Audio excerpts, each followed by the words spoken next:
صحابی رسول حضرت مازن بن غدوبہ رضی اللہ تعالی عنہ کے اسلام لانے کا انوکھا واقعہ۔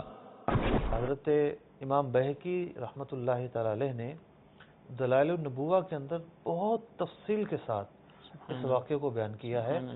امام سیوطی رضی اللہ تعالیٰ عنہ نے اس واقعے کو خصائص الکبریٰ میں بیان کیا ہے، لیکن امام بہقی نے بہت تفصیل سے بیان کیا ہے۔ واقعہ یہ ہے کہ یہ بتوں کے بڑے پجاری تھے، اور یوں سمجھیں کہ ان کے پنڈت تھے۔ تو ایک بت تھا، اس کا نام باجر، بعد میں لکھا ناجر، ایک بت رکھا ہوا تھا۔ ایک اس بت کے پاس آئے تو وہ بت بول پڑا، کیا میں تمہیں خیر کی باتیں نہ بتاؤں، کیا میں تمہیں بھلائی کی باتیں نہ بتاؤں، اور تم میری عبادت چھوڑ دو۔ اچھا، اس نے خود ہی کہا، بت نے خود کہا۔ یہ حیران، ان کو یقین نہیں آیا کہ یہ کیا ہو رہا ہے۔ کچھ عرصے کے بعد ایک جانور ذبح کرنا تھا بت کے نام پر، یہ لے کر گئے، پھر ایک آواز آنا شروع ہو گئی۔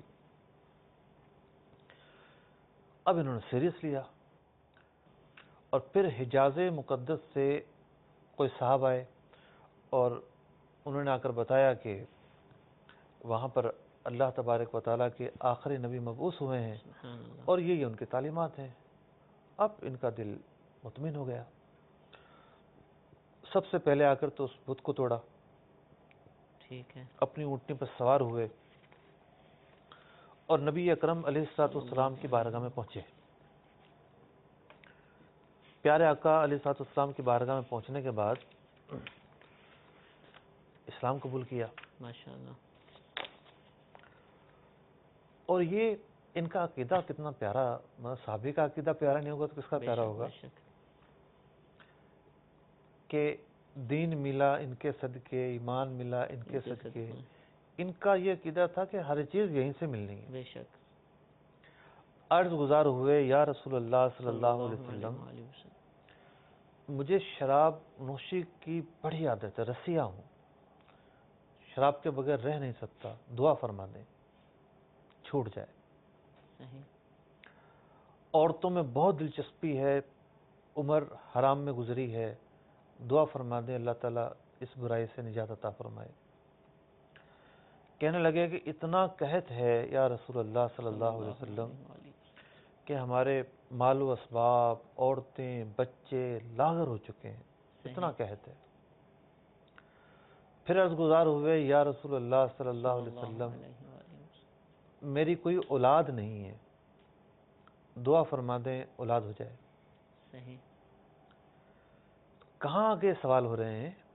بارگاہ رسالت مآب صلی اللہ علیہ وسلم میں سوال ہو رہے ہیں۔ یعنی ان کا یہ عقیدہ تھا کہ نبی یہ دے سکتے ہیں سر جی۔ ابھی حالانکہ نیا نیا اسلام لے کر آئے، اور حضور علیہ السلام نے کون سا ان کو منع فرما دیا کہ یہ مجھ سے نہ مانگو۔ صحیح۔ آپ اللہ کی بارگاہ میں دعا کرتے ہیں، کہتے ہیں نا وسیلہ، ایک تو یہ کہ ہم دعا مانگیں اور ایک ہم کسی کو وسیلہ بنائیں۔ صحیح صحیح۔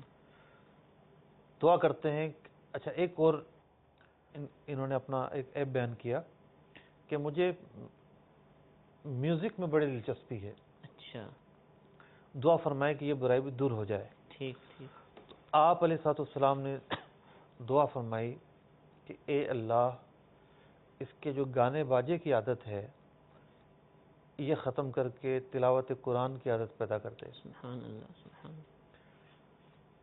پھر دوسری دعا یہ فرمائی کہ عفت عطا کر دے۔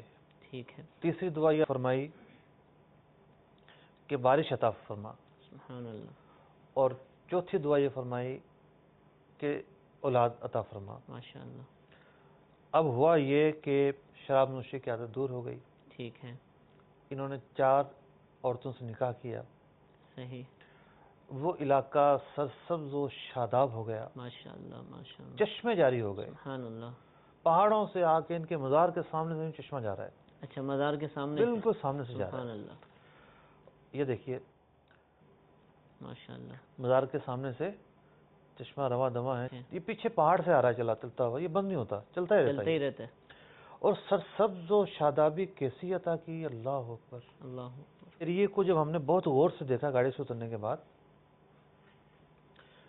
انجیر کا درخت کھڑا ہوا ہے، پھل لگے ہوئے ہیں، ماشاءاللہ، 2 قدم آگے بڑھے ہیں تو بیری کا درخت کھڑا ہوا ہے، سبحان اللہ، پھلوں سے لدا ہوا ہے، ماشاءاللہ، 2 قدم آگے بڑھے ہیں تو کیلے کا درخت کھڑا ہوا ہے، اللہ اکبر، کھجور کی تو کوئی بات ہی نہیں ہے، تو تو چاروں عام ہے، طرف ہے۔ سامنے دیکھا تو آم کا درخت لگا ہوا ہے، ایک ہی علاقے میں، ماشاءاللہ، اچھا پھر تھوڑا آگے بڑھے تو جی مالٹے کا درخت لگا ہوا ہے، سبحان اللہ، نہ جانے کیسے کیسے درخت، کیسے ماشاءاللہ، کیسے پھل، مطلب باغ و بہار ہے ماشاءاللہ، اس کے مزار کے ارد گرد، باغ و بہار ہے۔ سبحان اللہ، اور پھر پورے ایریا میں اب ہوا یہ کہ یہ واپس تشریف لے آتے ہیں، اپنے علاقے میں آ جاتے ہیں، اور ایک پورا جو نا کلام لکھا ہے وہ کلام یہ عرض کرتے ہیں کہ یا رسول اللہ، میری اونٹنی آپ کی طرف دوڑی، امان سے کے صحراؤں کو، امان سے نکلی اور صحراؤں کو عبور کرتی ہوئی آپ تک پہنچی۔ یا رسول اللہ، آپ صلی اشرف اللہ علیہ المخلوقات ہیں، میرے شفیع بنے، میرا رب میرے گناہوں کو معاف کر دے، میں اپنے گھر لوٹ جاؤں، ان لوگوں کی طرف لوٹ جاؤں جن کے دین کو میں نے ترک کر دیا ہے، اب نہ تو ان کا دین میرا دین ہے، نہ ان کی جماعت میری جماعت ہے۔ اپنے اشعار میں عرض کرتے ہیں، یا رسول اللہ صلی اللہ علیہ وسلم، میں نے اپنی ساری جوانی عیاشی شراب نوشی کی نظر کر دی، یہاں تک کہ اب میرے جسم میں برائیاں رچ بس گئی ہیں۔ اگلا شعر کہتے ہیں، رب نے اپنے فضل سے شراب نوشی سے بچا لیا، سبحان میرے اللہ، دل میں اپنا ڈر پیدا کر دیا، ماشاءاللہ، زنا کے بجائے پارسائی اختیار کر لی، سبحان اللہ، اور یوں اپنی شرمگاہ کی حفاظت میں کامیاب ہو گیا۔